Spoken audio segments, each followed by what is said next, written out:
ভোটের মুখেই পশ্চিমবঙ্গে আবারও রাজনৈতিক আলোচনার কেন্দ্রে উঠে এল মহিলাদের লক্ষ্মীর ভাণ্ডার প্রকল্পটি।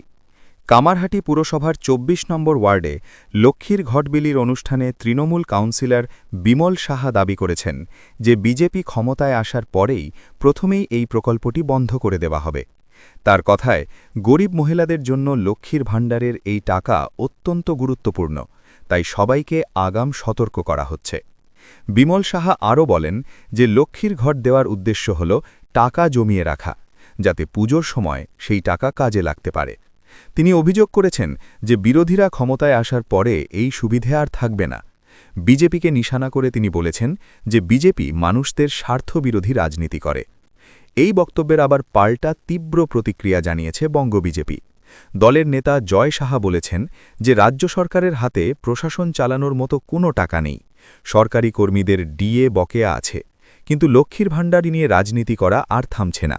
তার দাবি, টাকা দিয়ে ভোট কেনার চেষ্টা করা হচ্ছে, কিন্তু সমস্ত মানুষ এই সব কিছু বুঝে গিয়েছে। বিজেপির বক্তব্য, দেশের অন্যান্য রাজ্যগুলিতে এই ধরনের প্রকল্পে আরও বেশি টাকা দেওয়া হয়ে থাকে।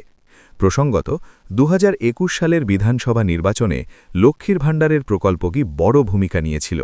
মহিলা ভোটারদের সমর্থনের কারণে তৃতীয়বারের জন্য ক্ষমতায় এসেছিল তৃণমূল, আর সেই অভিজ্ঞতার উপরে ভিত্তি করেই এবার এই প্রকল্পের বরাদ্দ টাকা বাড়ানো হয়েছে। বর্তমানে সাধারণ শ্রেণীর মহিলারা মাসে ১,০০০ টাকা এবং SC/ST মহিলারা ১২০০ টাকা করে পান।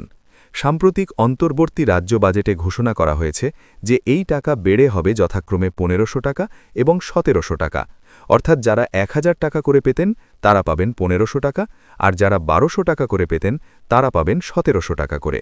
ভোট যতই ঘনিয়ে আসছে, লক্ষ্মীর ভাণ্ডারকে ঘিরে রাজনৈতিক সংঘাত ততই তীব্র হওয়ার সম্ভাবনাই নাড়ছে।